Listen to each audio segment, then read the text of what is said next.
bratia a sestry, za základ dnešnej kázne nám poslúži 43. žalm, ktorý znie takto. Prisúď mi právo Bože a zasaď sa o môj spor proti neláskavému národu. Osloboď ma od muža lstivého a zvráteného. Lebo Ty, Bože môj, si mojim útočiskom. Prečo si ma zavrhol? Prečo mám chodiť v smútku, utláčaný nepriateľom? Zošli svoje svetlo a svoju pravdu. Oni nech ma vedú a privedú na Tvoj svätý vrch a ku Tvojim príbytkom, aby som pristúpil k Božiemu oltáru a k Bohu svojho radostného plesania a na harfe ťa oslavoval, Bože môj.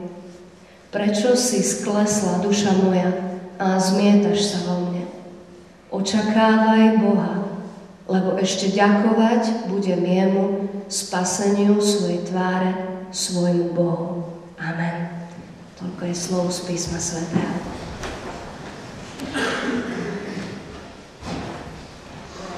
Názov dnešnej nedele Judika pochádza práve z tohto žalmu, ktorý sme čítali. Hlavná prosba, ktorá tu znie, je volaním, ktoré je zrejme tak často blízke aj nám samým. Hlavne vtedy, keď nás niečo vytrhne z toho nášho pokoja, alebo keď je pred nami niečo ťažké, alebo keď sme nespravodlivo označení za vinných, alebo keď sa rúca niečo dôležité v našom živote. Často vtedy z ľudských úst znie: Bože, prisúď mi právo. Bože, zhliadni na mňa. Prečo si ma opustil? Prečo mlčíš? Na mnohé z týchto námietok väčšina ľudí, a možno smutné je, keď dokonca niekedy aj tí, ktorí sa hlásia ku kresťanstvu, vtedy reagujú. Naozaj, Pán Boh nás veľakrát necháva na pospas. Ako môže dovoliť takéto veci? Prečo smrť takého dobrého človeka? Prečo ja musím prechádzať takýmto utrpením? Prečo Boh dovolil, aby človek nespravodlivý, bezcharakterný triumfoval? Naposledy som čítala knihu, ktorá sa postupne stáva bestsellerom, Chatrč, a v nej začína príbeh tým, že rodina, ktorá pravidelne chodievala do chrámu Božieho a manželka s deťmi patrila medzi úprimných a aktívnych kresťanov, zažíva, že ich 6-ročné dievčatko na výlete uniesol vrah a zabil ju. Celá kniha je o tom, ako tomu nerozumejú, ako vyčítajú, ako hľadajú riešenie toho celého. A nakoniec poznávajú Boha oveľa viac a sú mu oveľa bližšie ako hocikedy dovtedy. Otázky haniace Boha a výčitky voči tomu, čo sa veľakrát deje v tomto svete, však veľakrát ako vypovedané alebo nevypovedané, ale myslené ostávajú v tomto svete. A mňa pri tom všetkom napadá jedno pekné slovenské príslovie. Ako sa z hory volá, tak sa z hory ozýva. Čo tým chcem povedať? Ešte dávnejšie ma oslovila jedna odpoveď dcery známeho evangelistu Billyho Grahama. Povedala: verím, že Boh je hlboko zarmútený tým, čo sa deje vo svete. Tak, ako aj my. Ale roky sme Bohu hovorili, aby odišiel z našich životov, z našich škôl, z našej vlády. A keďže nikde neostáva na silu, verím, že sa potichu stiahol. Ako môžeme očakávať, že nás Boh požehná a ochráni, keď ho žiadame, aby nás nechal na pokoji? Myslím, že to začalo tým, keď sme povedali, že doma nepotrebujeme spoločné modlitby.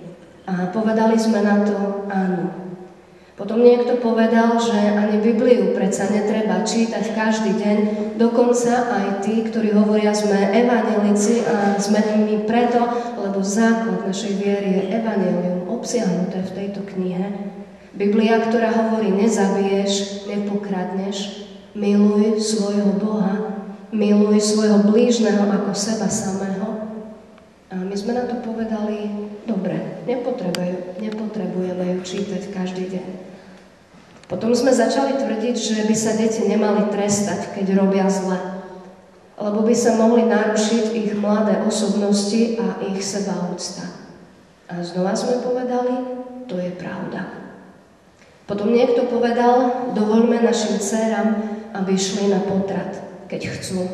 A my sme znova povedali, predsa nemôžeme človeka donútiť k tomu, aby si nechal dieťa.